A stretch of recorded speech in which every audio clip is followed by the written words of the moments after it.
সালার নিয়ে আমি বিগত কয়েকদিন ধরে যে কথা বলে আসছি যে বিভিন্ন জায়গাতে কিন্তু সালার ডিস্ট্রিবিউটারের কাছে যে পয়সাটি বেচা হয়েছে সেই পয়সা রিকভার করতে পারছে না, সেই জন্য একে ফ্লপ বলা হচ্ছে। আমার পার্সোনালি কোনো মানে বলতে পারেন যে দুশ্মনী নেই যে সালারকে বললো ফ্লপ, কারণ আমার সালার সিনেমাটা ভালো লেগেছে। আমার চ্যানেলে গিয়ে আপনার সালারের রিভিউটা দেখে নিতে পারেন। সালার ফ্লপ বিভিন্ন জায়গায় বলছি, যেমন ধরুন অন্ধ্রপ্রদেশে ফ্লপ, হিন্দিতে টাকাটা হয়তো সম্ভবত রিকভার হবে না। তার কারণ হচ্ছে ডিস্ট্রিবিউটারকে যে প্রাইসে বেচা হয়েছে সেই টাকাটা উঠতে সমস্যা হতে পারে, এখনো পর্যন্ত বলা যাচ্ছে না। যদিও কালকে কিন্তু বেশ ভালো পারফরমেন্স করেছে, অন্যান্য দিনের তুলনায় কালকে কিন্তু বেশ ভালো পারফরমেন্স করেছে। সমস্ত ল্যাঙ্গুয়েজ মিলিয়ে আপনার 6,90,00,000 টাকা মতন কালেকশন করেছে। এর মধ্যে হিন্দি ভার্সন থেকে এসছে আপনার 4,21,00,000 টাকা এবং তেলেগু ভার্সন থেকে এসছে 1,64,00,000 টাকা। তেলেগু ভার্সন থেকে কিন্তু আমার এক্সপেকটেশন আরো বেশি, কারণ তেলেগুটাই হচ্ছে প্রবাসের মূল জায়গা, সেখান থেকে যদি মাত্র 1,61,00,000 টাকা এবং হিন্দি ভার্সন থেকে 4,21,00,000 টাকা আছে, সেটা কিন্তু অনেকটা অদ্ভুত ব্যাপার দেখায়। যদিও এই 4,21,00,000 সাথে সাথে হিন্দি ভার্সন থেকে আপনার প্রায় 143 কোটি টাকা কালেকশন করে ফেললো। যেরকম ভাবে চলছে 150 কোটি টাকা হয়তো রিচ করে যাবে, কিন্তু তার উপরে যাওয়াটা কিন্তু কঠিন হবে। এই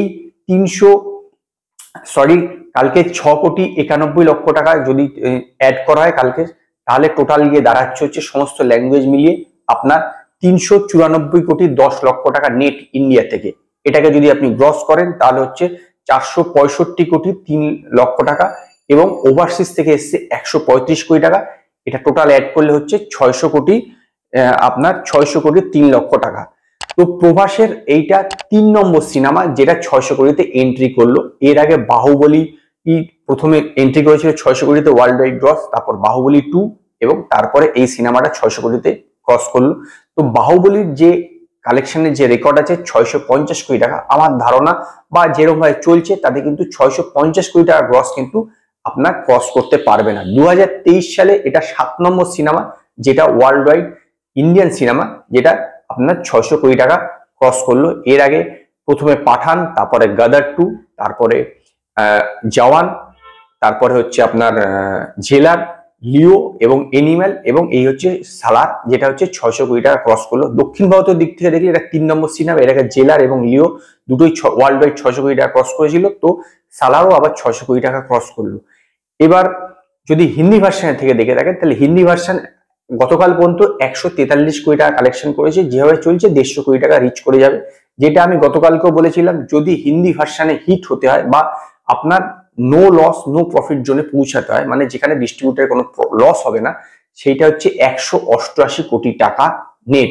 188 কোটি টাকা পৌঁছালে তবেই গিয়ে আপনার ডিস্ট্রিবিউটারের কোনো লস হবে না, এরকম জায়গাতে পৌঁছাবে, যেটা কিন্তু যথেষ্ট নয়, একদমই পসিবল নয়। কারণ বলতে পারে যে সামনের শুক্রবার থেকেই সালার তেলেগুর থেকে তো 100% চলে যাবে, হিন্দি ভার্সনে থেকে কিছু থেকে যেতে পারে।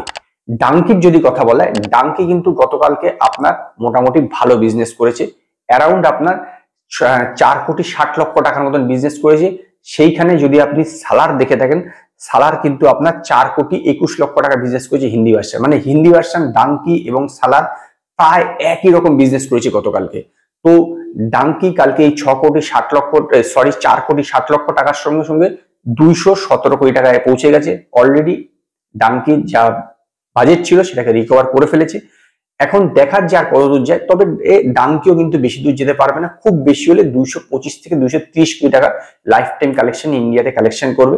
আর সালারও এখন বর্তমানে আপনার আছে 394 কোটি টাকা, সেটা 400 কোটি টাকা 100% রিচ করে যাবে, নো ডাউট, এই বিষয়ে কোনো সন্দেহ নেই। কিন্তু খুব যদি বেশি হয়ে যায় 415 কোটি টাকা যেতে পারে, খুব বেশি হলে, এটা আমি বাড়িয়ে বলছি, তবু অত দূর যাবে না। 410 কোটি টাকার মধ্যে আমার ধারণা এই সালারের লাইফ টাইম বিজনেস শেষ হয়ে যাবে। কারণ সামনের সপ্তাহে সমগ্র জায়গাতে তেলেগুতে প্রচুর সিনেমা রিলিজ করছে, এছাড়া হিন্দিতেও অনেক সিনেমা, হিন্দিতেও একটা সিনেমা রিলিজ করছে আপনার মেরি ক্রিসমাস।